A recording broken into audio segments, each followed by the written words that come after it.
What's up, guys? Welcome to Residual Earners Podcast. Don't adjust your camera. I am the host for today. That's right. My name is Randy Hedge, and I'm going to be the guest host, and we're going to interview the Swagerty boys. You're going to hear from father and son duo, Presley and Jordan Swagerty, because I think out of all the people around, I might have one of the best insights as to y'all's relationship, from a father-son to your relationship as business owners, your relationship as podcasters, and now social media moguls. Guys, they are blowing up on TikTok. What's the numbers, Presley? In the last how many days, how many followers? Well, we've got a little under 100,000 in about 7 weeks.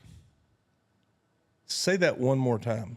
A little under 100,000 followers in 7 weeks. Yeah, it's the fans have been amazing. I mean, everybody's been following us, the team. We love our team. And this is all on TikTok. Jordan, I'm sure this was your brainstorm that you needed to do TikTok. How long did it take you to convince the old man that this is the way you need to go? Well, you know, I listened to a couple of people and talked to a few that mentioned that it was something we should look into. Yeah. And after doing our research, you know, it was pretty quick from there. Oh, so guys, there's a backstory here we're going to get into, but today is about learning about Presley and Jordan, or as I've always called him, Jordo. The people that really know him as Jordo. And understand, I've watched this boy grow up. I mean, literally, you've been a part of my life. One of my proudest statements is when he says he's almost like a second dad, referring to me. And believe me, I've thumped him on the head a time or two, and I've corrected him, and I've loved him and picked him up and supported him. So we have a special relationship. The neat deal is the relationships that our family generationally is developing. Presley, talk about that. Well, it's pretty unique in that Randy and I are polar opposites in just about everything in life. I mean, our values are the same. Our love of the Lord's the same, stuff like that. But as far as he's a cowboy, I mean, a true cowboy. The guy has cows and stuff, lives out in the country, loves the country. Everything he does is country. I'm city boy, concrete. Give me concrete, you know. We met each other 30 some odd years ago now. It's kind of crazy, right? I think it was the year before they discovered dirt. We met each other, and for whatever reason, you know, it was a good Lord deal, but we just kind of clicked and literally just really hit it off. And he invited me to come to deer camp, and I'm in deer camp out in the woods. And I mean, I think we've been good for each other in that we have brought him a little more towards the city and me out a whole lot more towards the country. I actually drive a pickup truck now, you know. I mean, we get out there and we get out in them woods and we do all kinds of stuff. But anyway, so Randy and I been buds. I mean, best buds. Well, then Toby, Randy's son, Jordan, my son, we start going to the deer camp, doing all that. Well, they're best buds now. Yep. And then something you couldn't even draw up, I don't guess. I mean, is that Elliot and Grayson are now kind of buds, you know? I mean, it's 3 generations. It's 3 generations coming down that are just buddies. And you don't see that very often.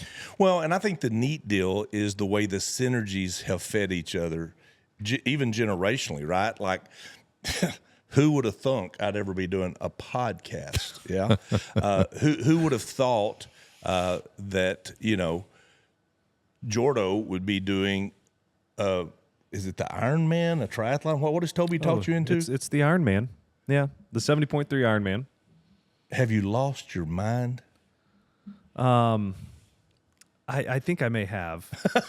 And he's been after me for years. Now, tell him the story. How did you decide, okay, I'm going to do this? Toby calls me every day and tells me about his training and everything and asks me when I'm going to get going. And after 4 years, I'm going. And isn't it strange, growing up, Toby was, you know, the little kind of pudgy boy into books, very smart, learned. You were the athlete, you know, drafted Major League Baseball. And then later on in life, Toby gets into this whole fitness thing and the biking and swimming, and now he's pulling you there. It's amazing how the interest, and same for you and I, right? Whether it's direct sales, network marketing, TikTok, feeding each other from our interest. But here's the deal. I haven't got Randy into the fitness thing. I keep trying. No. And I'll say this about Toby. Out of all of my friends, and there are, quite a few professional athletes in there, Toby has impressed me more at this stage in our lives than any of my other friends. I mean, it is crazy, the success he's had and the hard work he's put in. And it's hard work. There's no other way around it. It's hard work. Are you talking about training for the Ironman? Yeah, just everything he does in a day, and his consistency. Well, and even the habit of eating right, the carbs, I got to get in my run, I got to do the training, I got to get the swim. It's impressive that he has established. And here's the deal: that discipline will feed over into all parts of life. Definitely, it makes a difference. It transcends into every area. And I never, 20 years ago, never thought Toby would be the one that's doing all the hard lifting and working and running and swimming and biking. And I mean, never did I think that would happen. It just shows you that people can change. People can grow. I just had a great idea. Y'all need to have a podcast in the future after y'all's Ironman with you and Toby and of maybe course, we could have all of us on there. Yeah. Well, not to mention he's thrown in an MBA on top of it. I know, right? It's just crazy. Yeah. But I look up to Toby. He's motivation to me. I mean, I didn't, as you were saying, his eating and stuff. I did not do my carbs correctly yesterday before my run at 9:30 in the dark out here. But he's got me, running at 9:30 at night, because literally that's probably in a day the longest I've gone from start to finish, because it was from 5 a.m. to 8:30. 9 was when we stopped the podcast. And besides eating, that was the only downtime. Well, it's transcended as well to you, big boy. You said last night, I ain't worked this hard in a long time, Hedge. I haven't. Since I convinced you that this social media, this TikTok thing, and by the way, guys, we just got off a Zoom with a very learned TikToker who has made a phenomenal money, and he's advising me. I've hired him as one of my go-to people, and I've hooked him up with Presley and Jordan, and he was just... And now we've hired him to... Brandon Larson. There's a link in Presley and Jordan's TikTok where you can go find him. He's not in there, I don't think. He will be by the time this podcast airs. Okay. Yeah. Welcome to episode 36 of the Residual Earners Podcast with your host, Randy Hedge.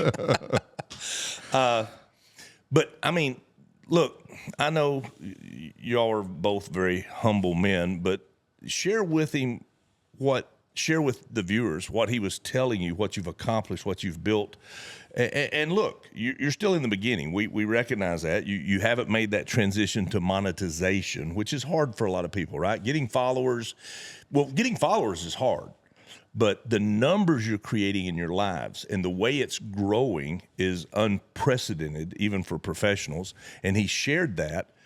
And this next step, guys, look, if for no other reason, you're going to want to continue following on these podcasts to see their journey.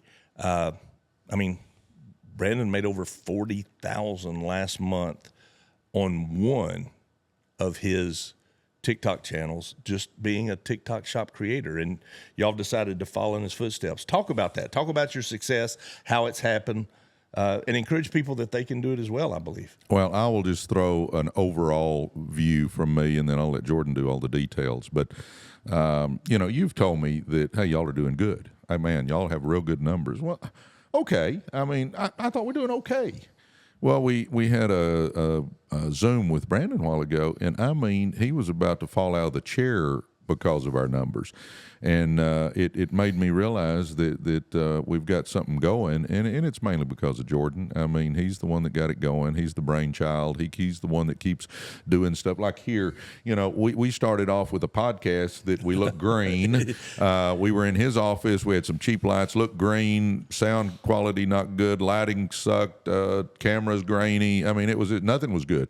And then just week after week after week, this guy gets in there, and now we have matching cords and microphones. And now we've got a studio here in a garage I have, and we got 4 new cameras. We got all these lights. We even have purple purple microphone covers and purple cords here because he wants it to all look just right, you know. So he is kind of the brainchild of this whole thing. He's got our podcast rocking, and then we found out this morning listening to Brandon that our numbers on TikTok were off the charts. So you take it from there. You need to go to my TikTok shop and get one of these breathable, quick drying, flat seam technology shirts. That's a sunblocker too, isn't It's a sun-blocking shirt. Yeah, it is. Well, I think what's nice is you two guys work off to each other so well, and y'all have done that for years. And I feel like we're doing that the same in the podcast. You're putting in a ton of hard hours doing what you're doing, and then I'm more on the back end, making sure everything is right there, because it definitely, being a one-person show is difficult. Wow. It's very difficult. So we're lucky to kind of work off each other so well and do it that way. And you're definitely putting in the harder work of being that consistency from 6 to 8, from 6 to 9, whatever you decide on the day.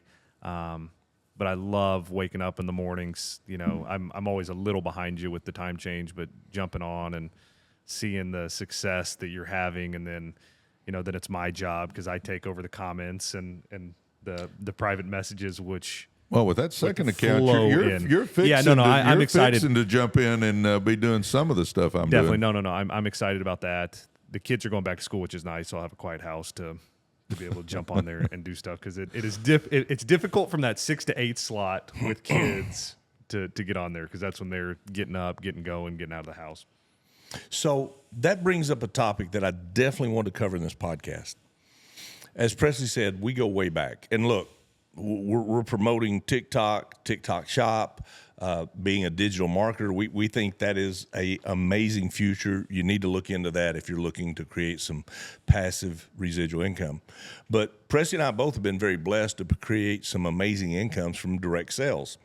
And in the beginning, when we were building it with the electric company, getting paid on people's electric bills, Jordo was still in high school, and he was doing really well in baseball. Now, fast forward, he got a full ride. He played at one of the top schools in the country, then got drafted into the major leagues. So obviously it was very clear, even in high school, he's got something special. I'll never forget it. We're in Houston. We're going from the Hobby Airport meeting back over to around the Galleria, and Presley and Jordo are talking.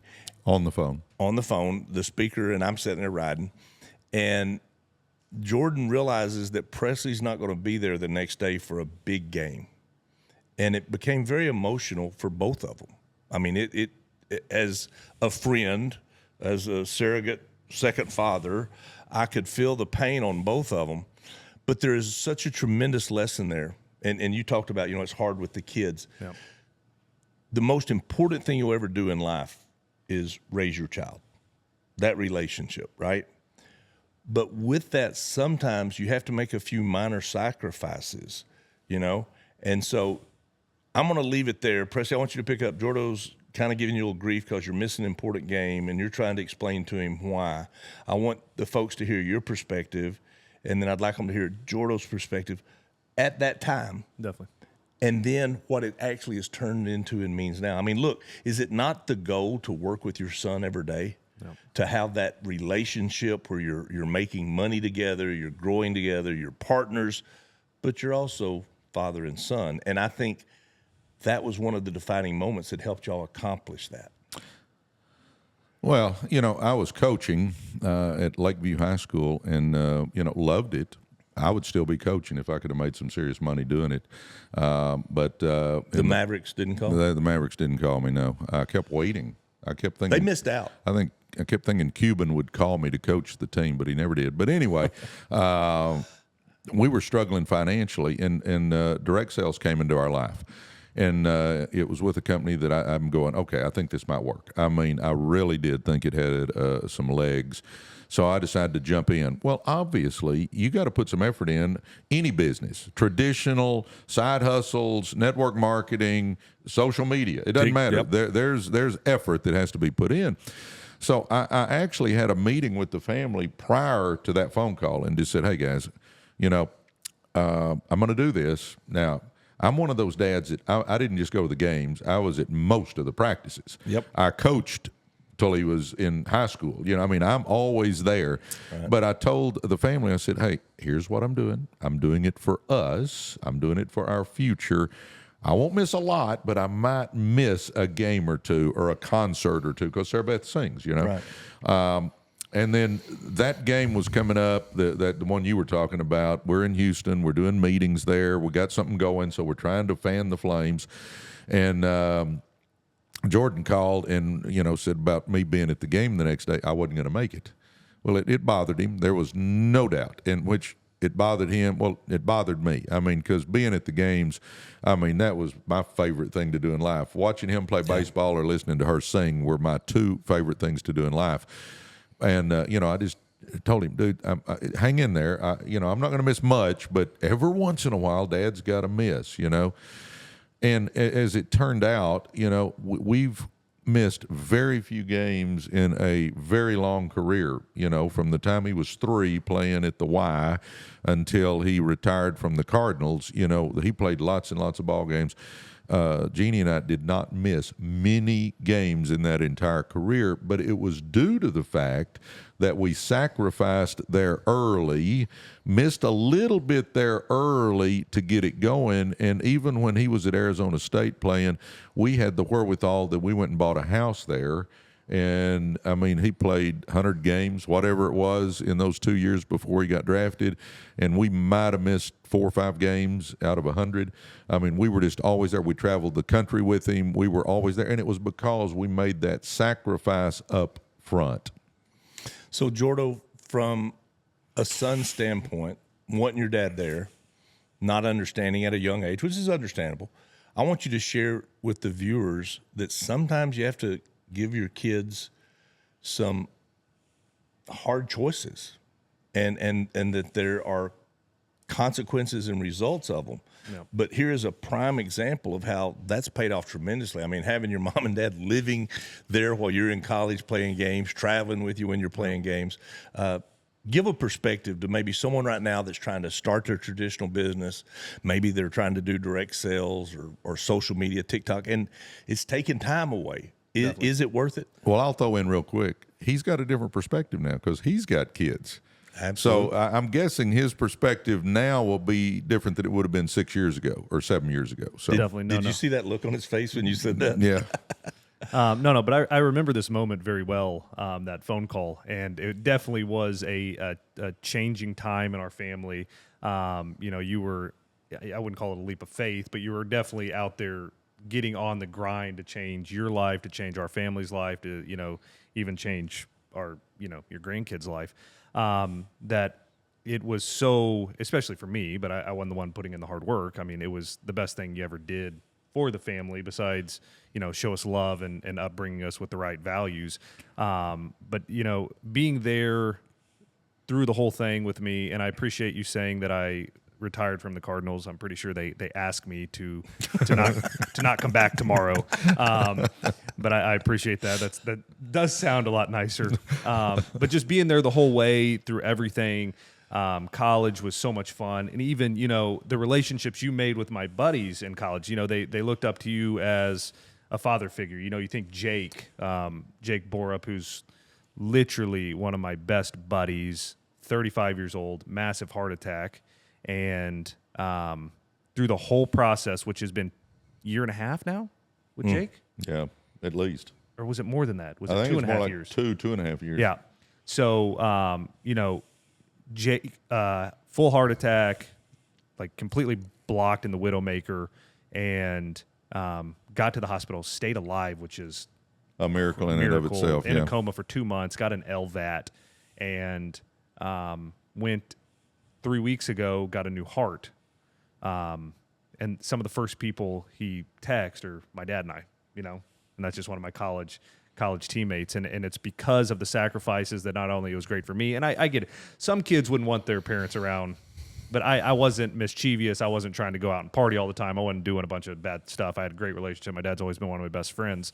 And they live 20 minutes away from campus, so it wasn't like, he's showing up on campus looking for me. But it was so much fun, being able to go have family dinners, y'all being at the games, because that was always so important. All the buds coming over playing ping pong.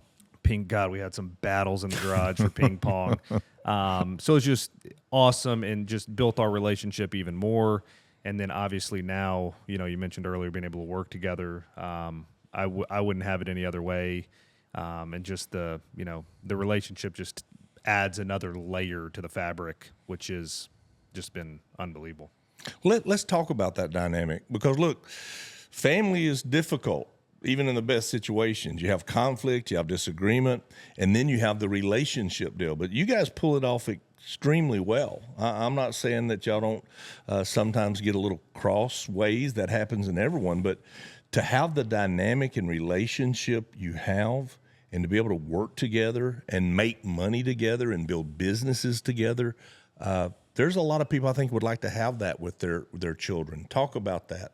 I can start that. Yeah, go ahead. I've already got some thoughts going there. Yeah. This might be a censored podcast. The last couple of years have definitely been more testing, 100%, and more stressful.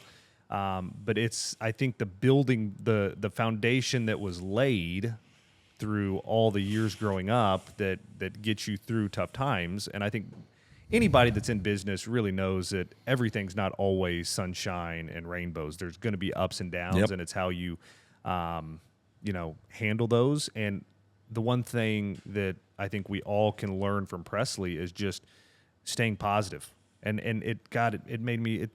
It's sickening sometimes. It makes me so mad. I just want to yell at him. How positive he can be. No, it's all gonna be fine. No, we're good. No, just what? Things are gonna work out. God's got a plan. And I'm like, well, I agree that God's got a plan, but sure would be nice if you could send me down a little script here and let me know exactly how we're going, because I don't see his plan at the moment. But just the positivity. Obviously, the good times are easy and enjoyable, but just learning from his positivity and knowing that things are going to be all right is it's pretty cool. Well, next to Jeannie, these two guys, Sarah Beth too, but next to Jeannie and Sarah Beth, these two guys are the closest people in my life. And Randy and I are more like brothers. I mean, Amen. We are just like brothers. He's my best buddy. I mean, have we had some disagreements? Yeah, sure have. We've had some disagreements.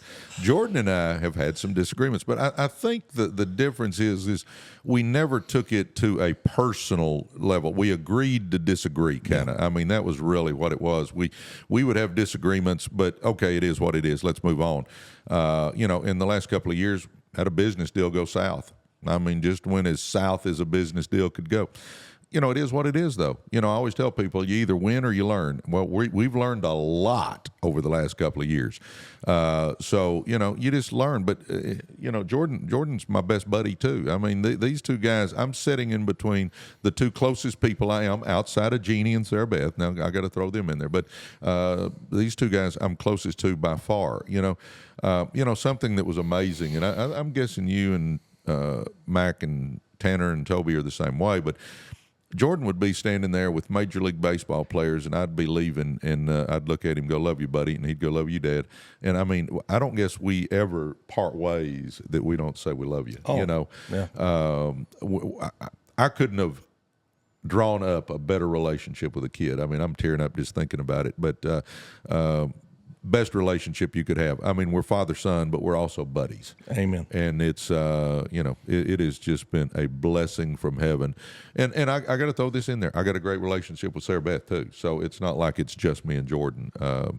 It all stems back to, it's love. And you've been an integral part of her business venture, getting her singing career launched and supporting that. Yeah. And that's, look, guys, I tell people all the time, if you're not willing to get outside of your comfort zone and build something for yourself, do it for your kids. Because I think it's a fair statement, Jordo, if you had stayed in the school you were at, playing at that school baseball, you never would have got noticed to be recruited to college, which means you never would have got noticed to be recruited to the majors. And the only reason you were able to change addresses in schools is because you paid the price in one of these pyramid things. The only reason Sarah Beth had the opportunity to get some Nashville connections was you paid the price in building your own business. So the point of this part of the podcast, whether it's a father-son relationship, a business relationship, there will be a price to be paid. But y'all are a prime example. It's worth it, right? Definitely. No, it's definitely worth it. Yes? Yes. Amen. You know, and I'll say this, you know, Randy's about as he-man as they come. I'm about as manly as they come. But when we get off the phone, you know, I go, love you, buddy. I mean, you know, I love this guy. I'm not ashamed to say I love this guy. I don't think it makes me sissy or anything else to say I love somebody. Well, you got a little nervous today on the TikTok Live when they asked if we were a couple. That you got a little. I told y'all it was coming. And if Randy would have had his little shawl, it really would have been something. My shawl. You had that blanket for a while there. It was cold in there. Yeah, I was covering my legs. Yeah. Look, what I've learned is you just lean into it.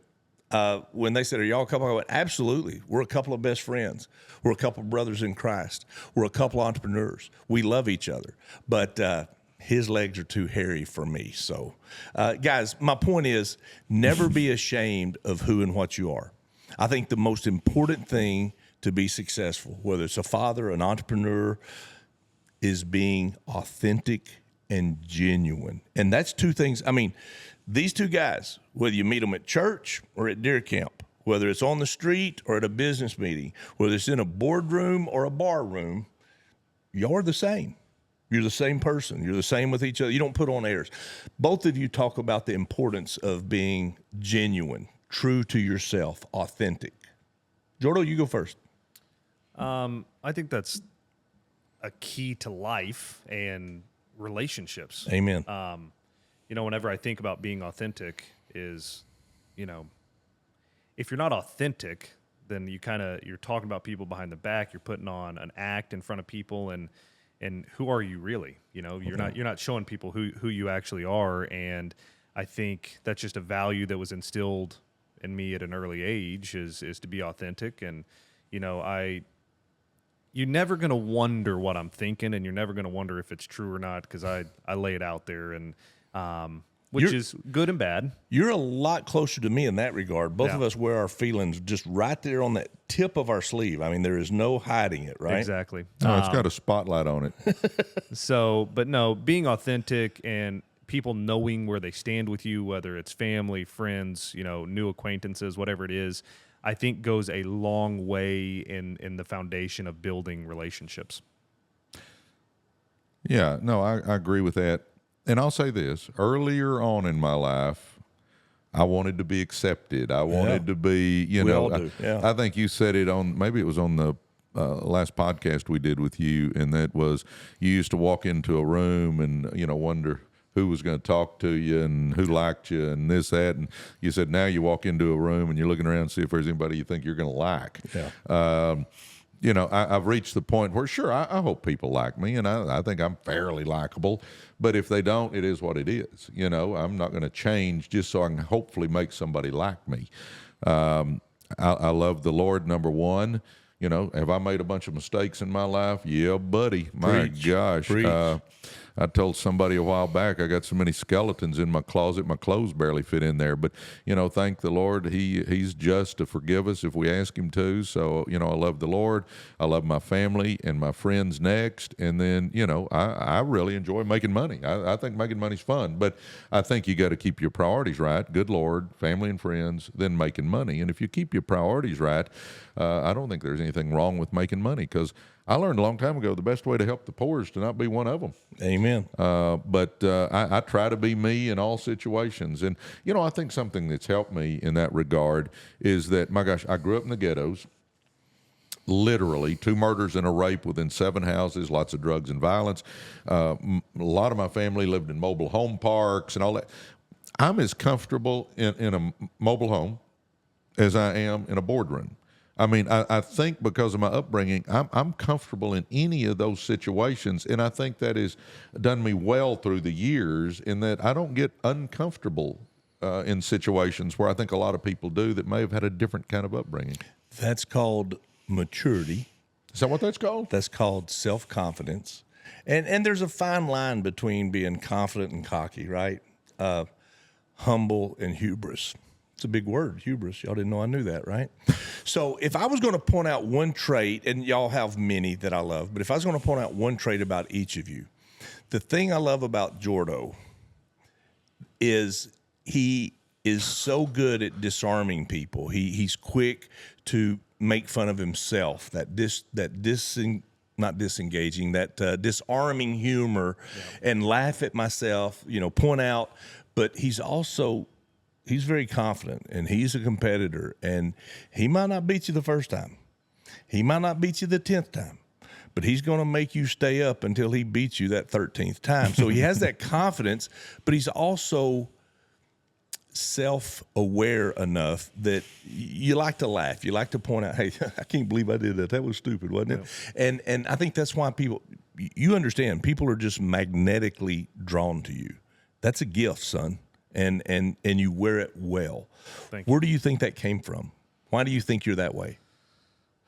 It's all upbringing. That's what it is. I don't know. I do have a weird sense of humor, and I love laughing and making fun of people. And if somebody doesn't know me, it may come off the wrong way, but I make fun of myself. I make fun of either one of you just as much as I make fun of anybody, so it all goes back off upbringing and the values, and we're all kind of, God creates us all a little differently, and we have our strengths and weaknesses, and I think that just is kind of something that was instilled in me. Well, something that's you pointed it out, but something that's amazing about him is he attracts people. Yep. I mean, everybody loves being around him. I mean, you can just see it. I mean, people just flock. I've never thought of that like y'all are explaining it now, but looking now, it's kind of true, and it doesn't matter people's age. Like that's what's funny. One of your best friends. Bruce has come on the podcast, and Bruce and I are, after moving to Calgary, Bruce is 69 years old, and he's one of my best buddies. But there's a big hailstorm in Calgary, and so now he's like, dude, I'm flying up. We're looking at it.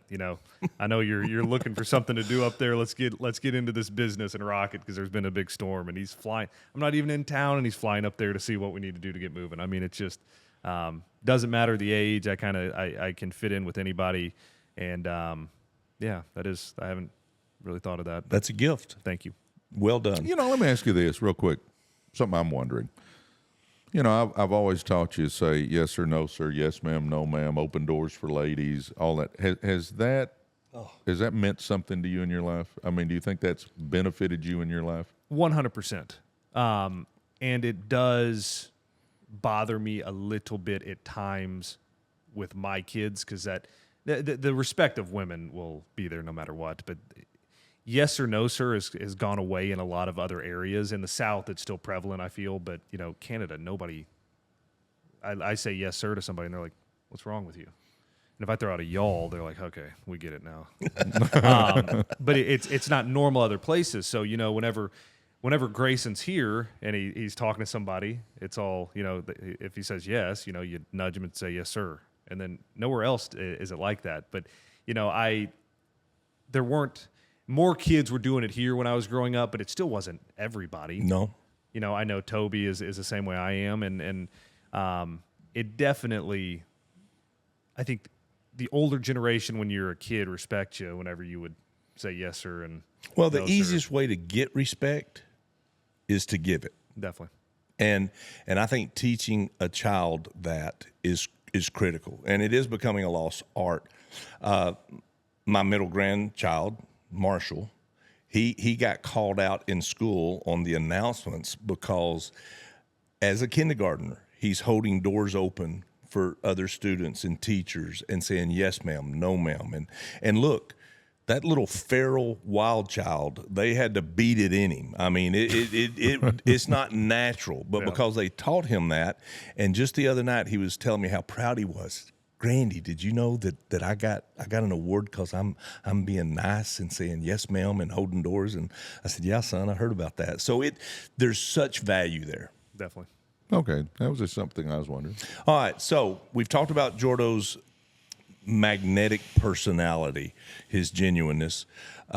You have that as well. I don't think you have the same strength as Jordo does, but you have something that Jordo and I do not have. If I had to define your superpower, it is this sometimes very annoying, very sickening, positive attitude. I mean, I don't care what we're going through. He can find the good in it, right? Yep. Well, yeah, that proctologist, it wasn't a lot of fun, but he had small hands. I mean, he can always find something good. Where did you get that gift? How did you develop that just unwavering positive outlook to the point we make fun of you about it, right? Yeah. You'll ask Presley, so how many were at the meeting? Oh, had a great turnout. No, I asked the number. Well, it was good. Well, how many? Quality people. How many? Well, there were only 3, but they were he's always got that positive spin. Where did that come from, brother? Well, from my mom, his grandmother, Gigi, was just always positive. Now, she grew up in the Depression era, never had much, but you never saw her where she didn't have a smile on her face. And I think I got that from her. The other thing is I got to go to church with Zig Ziglar, and I always remembered Zig saying that, a positive attitude won't help you do everything, but it'll help you do everything better, no matter what. Wait, say that again. Well, a positive attitude is not going to allow you to do everything, but it will allow you to do anything better than you will with a negative attitude. That's good. And you may use that on a live. You haven't used that yet. I haven't used that one. I need to use that one. But I just, I've just always had it, and I think I got it from Mom. I mean, I know she was always, and I mean, for a lady that worked in sewing factories, school cafeterias, she was always smiling, always upbeat, always just positive as could be, and never had anything material wise. I learned it very clearly from my mom's parents, my grandparents. Pop had a massive stroke, lost all control of the right side of his body, couldn't talk, couldn't walk, had to relearn all that. Catheters, colostomy bags, other heart attacks. Just his last 15 years of his life was miserable. The last 3 he was bedridden. Never once heard him complain. My grandmother, healthy as a mule, could outwork 10 men, never had a good day. There was always something wrong, So it's truly not about your situation. It's about your attitude. And I think that's one of the reasons our dynamic has worked so well, because I tend to be more like my grandmother. I got a little bit of negative streak in me, right? And whether you believe it or not, brother, there are rattlesnakes and wolves out there. You might not see them, Little Red Riding Hood, but you need somebody to point them out every now and then. And I certainly need someone who helps me see the glass is half full. So okay, let me tell you what I now. Obviously, you're a good man. Thank you. You got a good heart. Thank you. The thing that always stands out to me is your take control attitude. In any situation, if you want somebody to take control. Are you saying this is a positive? This is a positive. Yeah, because you're his agent, deer camp. It doesn't matter. We can be digging a hole, and he will tell you how to use the shovel. I mean, it doesn't make any difference. And I'm talking about, I do believe that's a positive, because we can be, and understand that this guy can control a room of 10,000 people. It's amazing how he can control the group, but he takes charge, and I've always admired that. I mean, I'm okay at it. I'm not even in his league, though. I mean, I'm not even in your league. What do you see when you see Randy? I mean, what would you say some of what would his big attribute that you think of when you think of Randy? And you might say something about being younger when you're at deer camp too. I mean, controlling the situation. Yeah. Do this. That pan needs to be cleaned. Did you use the hot water? Because that kind of looks like it's lukewarm now. We need to get a little more hot water in there. Is that towel clean, Jordan? Hey, I need this out of the truck. Go in the toolbox now. There's a blanket, and then there's ratchet straps, and then there's some bungees. But underneath those bungees, in this little container has about 10 screws in it and one washer. I need that one washer. Could you go get that for me, son? Okay, I've got a little bit of my grandmother in me. I got a little bit of yeah, I've always been blessed. If I'm sitting around with 10 or 12 people, somehow I kind of become defunct mouthpiece or spokesperson, and I realize I have to really kind of temper that sometimes, but it served me well. Definitely. And I got, if I could say what I think, it would be that's a great quality, but you are the most prepared person. You are the most, you simplify life better than anybody I've ever seen. You always have the little gadget. You always have the battery pack. You always have whatever it is. You always have it. You're always prepared. You've thought about how things, just like the tripod deal we're trying to figure out. You always think it through and take a tough situation, make it so simple, and then just have the sequence that works the best, the problem solving that works the best, to make whatever situation in life the easiest. Oh, yeah. Even on his visor in his truck, he'll have a little gizmo that he can clip his sunshades to that keeps them right here out of the way. And it's just always organized. It's always where stuff needs to be. It's just, and he's got a Merce too, though. that helps. He's got a Merce. I've carried a purse for years. Do you see that as No, you? The first time it dawned on me is when you said you've got the gate key hooked to the steering wheel, so you know you always have it. That's brilliant. And I'm like, well, if not, I would lose it. I think it has to do with my dyslexia, Well, HDAD. The other two people in this room right now were always the ones going, Randy, you got an extra gate key? Because I don't think ours made it. If we even show up with the key to the Polaris, we drove 4 hours. We can't get in the gate, or the key blew out of the. we even show up with the key for our rig. So let alone with the where gate I thought key. you were going, and what I see, and y'all are going to get to do the same thing. We're all going to say what we think our best attribute is. Okay, that whole take charge, controlling, being prepared, I would have never gave for myself. If I had to say one thing that has served me very well, is I can take a complex, multifaceted situation and explain it very quickly, very simply. Use an analogy, a homespun joke, a saying, It's because you're simple-minded. I think that's exactly it. I'm out here wading in ankle-deep water. Ain't nobody going to drown around me, okay? If you get out there and not deep thought them oceans, you're going to lose some people. So I think that served me well to be able to simplify, to communicate quickly, effectively. They see the picture quick. That's how I would define my strength. And maybe it comes from being the asshole at camp, saying, go get the wood, wash the dishes. But believe me, the 62-year-old man, I paid my price. Way up into my 40s, I was a flunky, right? It's just now we've become the old men that kind of boss. And okay, I'll own that. Presley, if you were going to define your superpower outside of what we said, how you see yourself, and Jordan, it's coming your way. Get ready for the question. What would your answer be? I think my personality flexibility is number one. I'm positive, so I would put that at the top of the list. But next, I think, like, if Randy, when he walks into the room, he's going to be in charge, period. I mean, he's in charge. I mean, you don't... Wait, do I alienate people? Do I piss them off doing that? Well, sometimes, but anyway. But Randy's in charge. With me, when I walk into a room, if I need to be in charge, I can be in charge. I mean, I can handle it. I can do it.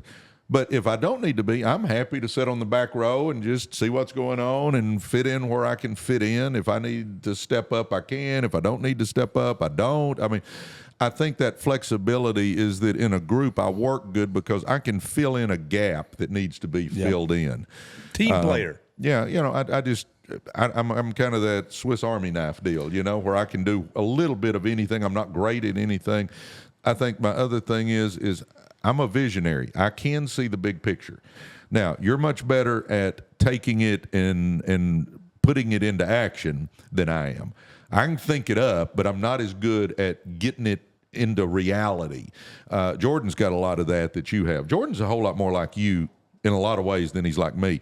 But he can take something, and I mean, my gosh, look around here. Look at this. He kind of speaks it into existence almost, Implementation. the lives. Well, My gosh, I'm doing it on my little old phone and sitting there with my little gimbal and my little phone, and I'm doing my lives. Well, now we look like we're professional, and it's all because of him. But so that would be it. I'm a Swiss Army knife when I'm in a group, and I can see a big picture. I would say that's my two. I'm feeling a little attacked here about this control deal, but as I process it, and I'm being truthful, I remember one time I said I would have made a great general. And Marcy turned and said, "Yeah, but you would have never made it from private up." So I get it. I'm going to own that. Flexibility, never would have said that, but I 1,000% agree. Just go with the flow. This ain't worth the battle. Now, when you do draw a line, it ain't in the sand. It is in granite. It is in concrete. So, look, you can piss me off, and 2 minutes later, we're hugging and laughing. You ever piss this old boy off, you better go for the hills. I'm telling you, there is a difference there. All right, Jordo, you get to define your own superpower, the one thing that you would say about yourself that maybe we haven't already discussed. What would that be? Well, now I was going to say the visionary as well, but I guess that's not. I think I would like to touch on that. I am a visionary. I see it, and I think one of my biggest weaknesses is putting stuff getting into the details of things to make the vision come true. We're very similar in that, in my opinion.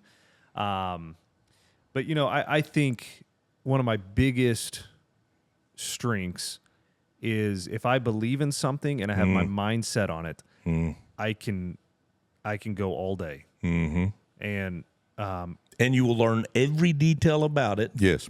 You will find the best way to do it without question. And the best equipment. Well, look, the kid has got champagne Rolex taste. There's no doubt about it. He's going to go with the very best.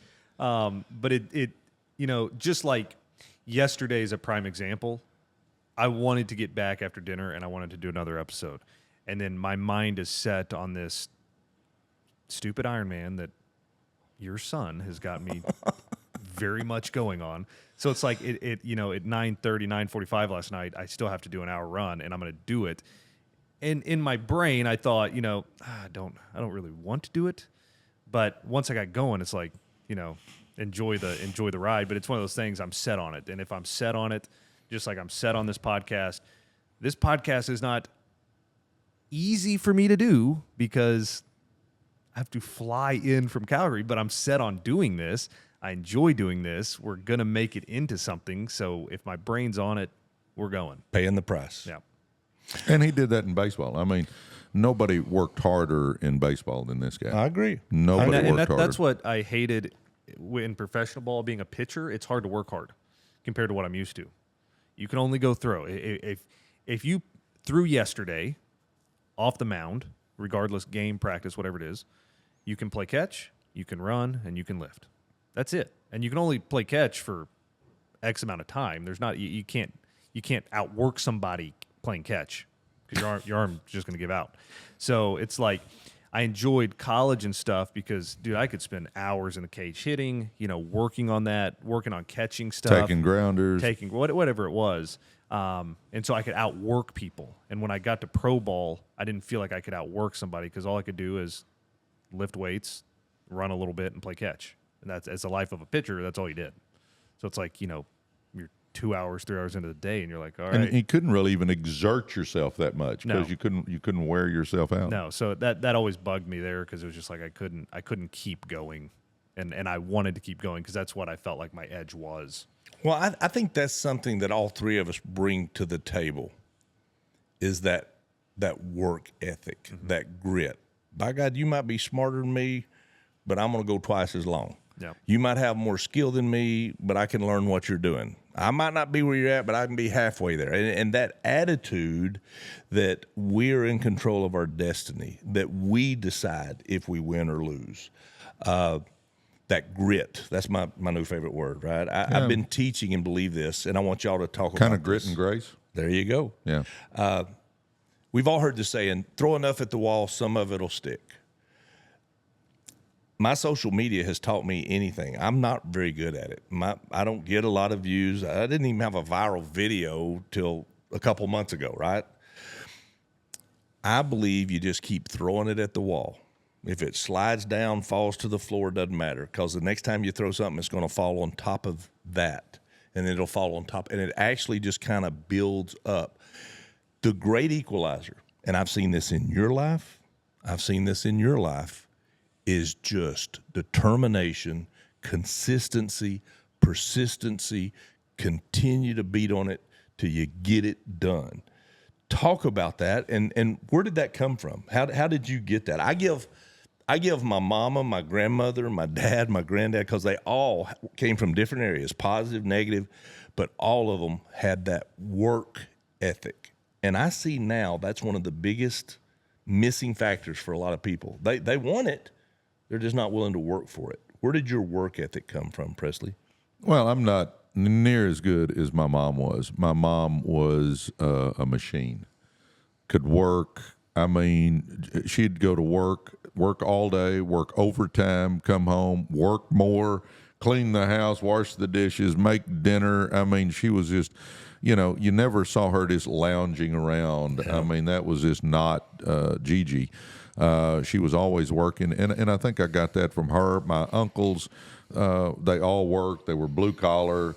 So, I mean, I grew up pouring concrete on my knees on a roof, hammering shingles down. I mean, you didn't have guns back then, My other uncle was a carpenter, Uncle Dude, and I mean, I'm helping hang cabinets. We're hanging sheetrock. Then when I started coaching, I put effort in coaching, but then wasn't making any money, so I'd buy a house, and I'd be over there in the evenings roofing or sheetrocking or painting, trying to flip a house to make enough money to pay the bills. I just always grew up that way. And, I mean, I don't hold a candle to my mom, though. I mean, I'm a distant second to her as far as what she did. And she'd run over and help aunts and uncles do stuff. And if they were sick, she was making food and carrying to them. And, I got it from my mom. I am who I am in huge part because I had an amazing mom. Now, she didn't know how to make money. But as far as just a Christian lady, a good lady, an amazing lady, a giving lady, there was, I mean, she's the best there was. And she was one of the most positive people, just happy no matter the situation. Yep. Even when her health started failing her, she was still positive and upbeat, and kind of like you were saying about your grandfather. Yeah. It is. All right, Jordan. Where did your grit come from? The old man beat it in you? Or you just want to keep up and be able to walk in his footsteps? Why do you think you got your work ethic? I think obviously a lot of it comes from you watching you work. Also, just sports in general. I think I had the want to be the best. That's always been in me. And then when it comes to sports, if somebody's better than you, all you're doing is trying to outwork them to get better, to get that number one spot back. So, I think I've said a lot on this podcast, but its upbringing is so big in instilling those traits. But, it also being around sports from such a young age, it was also, and that's one thing, there's so many things you want to pass down to your kids. I just hope my kids, obviously they like sports, and I hope they want to work hard in what they do. Because obviously, if they want to work hard, I'll give them anything I can to make sure they have the best chances to be successful. But the hard work is so key in separating between you and somebody else is work ethic. I think one of the things that helped Jordan was until he was about a sophomore in high school, he was always little. You wouldn't know it now looking at him. He's 6'1", 200 pounds. But back then, he was little.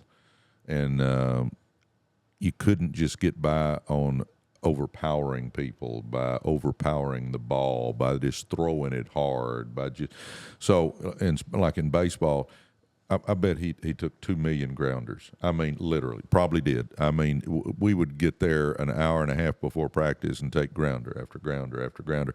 We'd go to the batting cage, and he's hitting. Well, his buddy Scotty Chiselle starts switch hitting. Well, okay, Jordan starts switch hitting. Ends up being a better left-handed hitter than he was a right-handed hitter. He worked so hard at it. You could just go on and on and on and on. But I do think, so if you've got kids that are into sports and they're a little bit small, just work hard because they'll have that growth spurt. And about his sophomore year, he started catching up. And he wasn't the littlest guy out there, and all of a sudden he ends up being National Player of the Year in high school.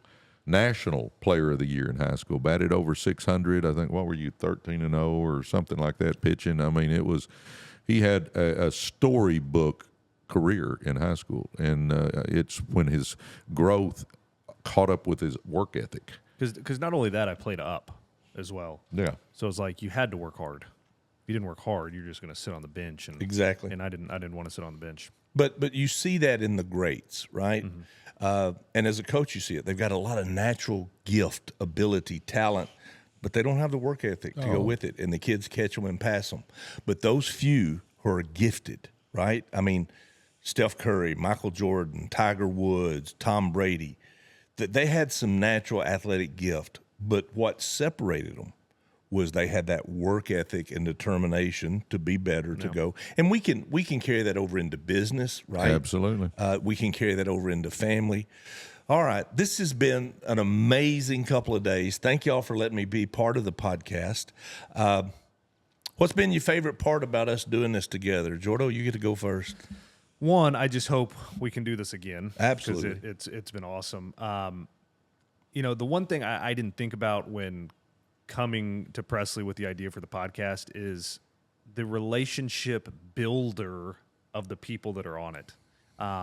You learn more about people. I've learned a lot about my dad just because we've literally sat here for 4.5 hours probably over the last 2 days, just talking. And that's what I enjoy. So really the most memorable thing from this is just getting to hang out with you 4.5 hours of just conversation. We don't get a lot of that. We do at deer camp, but obviously there's a lot of people around at deer camp. So this has just been a blast of just getting to hang out. What about you, Coach? Getting to hang out with two of my favorite people in the world.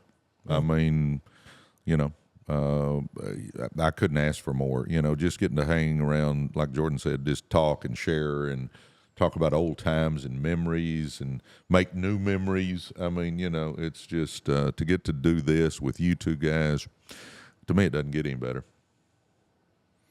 I like being in the yellow chair.